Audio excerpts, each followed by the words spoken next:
welcome to Hidden in Shadows, where we give ignored games a second chance. The first game we'll be talking about is an action game released in summer 2010 called Singularity. Created by Raven Software and published by Activision, this title sold embarrassingly bad, with sales figures being under 30,000 copies sold. Despite its awful sales, it should not deter anyone from checking this title out, especially since it's only around $20 now. Let's rewind time a little bit and shed some light on why this game deserves to be brought out of the shadows and given another chance. Singularity is about a stranded American military captain named Nathaniel Renko. His reconnaissance team crashes on a Russian island named Katorga 12, where something terrible has obviously happened, which involved Cold War time-traveling experiments. There has been activity on the island lately, causing the United States to investigate.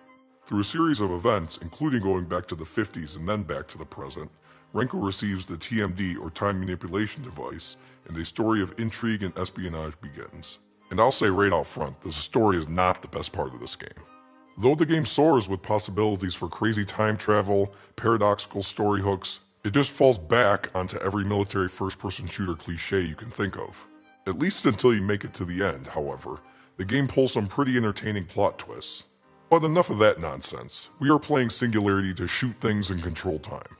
I would say the biggest draw of this game and what makes it stand out against all other shooters on the market, and that is the TMD, which allows you to manipulate time and space in various ways. Now, the time control powers in this game are not mind-blowing, but are actually at least different than the other games that claim to let you manipulate time. Time shift. Normally when time manipulation is introduced in a game, it is basically like a fancy VCR. You get rewind, fast forward, and slow motion. This was used in games such as Braid on XBLA and the Prince of Persia series. Singularity takes it one step further, offering the player different ways to piss on Stephen Hawking and his time theories. The first powers we'll take a look at is actually a variant on the usual time control VCR in other games. You basically have a way to rewind or fast forward your enemy until something awful or awesome happens to them. If you fast forward them, you basically age them until they turn into dust. Rewind them in time, and they turn into a zombie. Why that happens when you rewind time? Nobody knows. Nobody knows. Before we get to the next power, here is the main character fighting a giant praying mantis on top of a train on a bridge.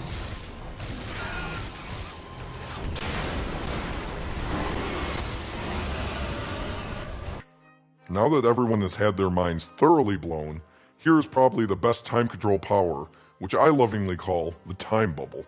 Who really cares what the actual name is? With just a push of the button, a bubble grows out of your hand which you can throw at any enemy you want.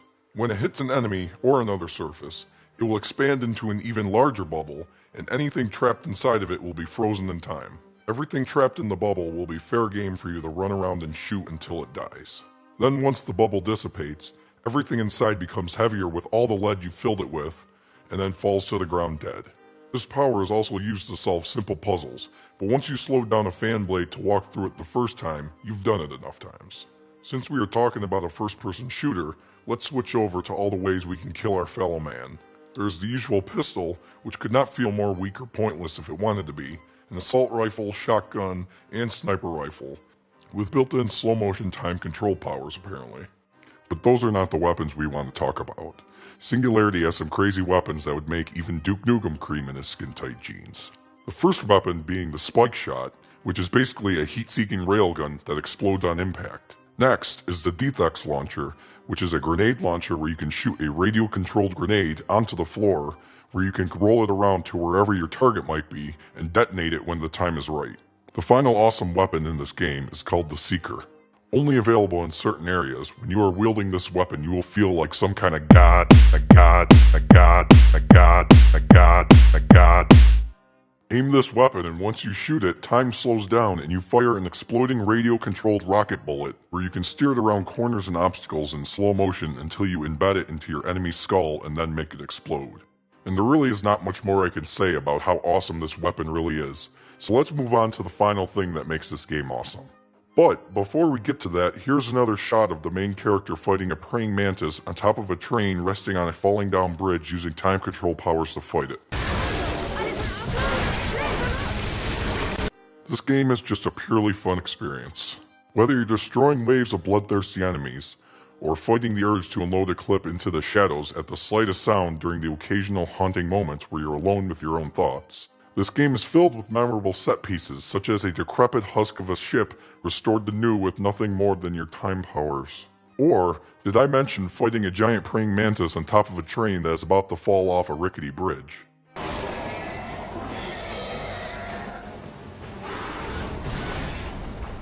Even fighting the smaller enemies and non-praying mantis bosses is a good time, making good use of your shooting abilities and time control powers. If you're a shooter fan and see this game on the store shelves, or at this point probably in the bargain dump bins, give it a shot and let's not let time swallow up another good game into the shadows. Who the hell wrote this? My God, my God, my God, my God, my God, my God, my God, my God, my God, my God, my God, my God, my God, my God, my God, my God, my God. Whether you're destroying waves of bloodthirsty enemies or fighting the urge to unload a cloud, hell.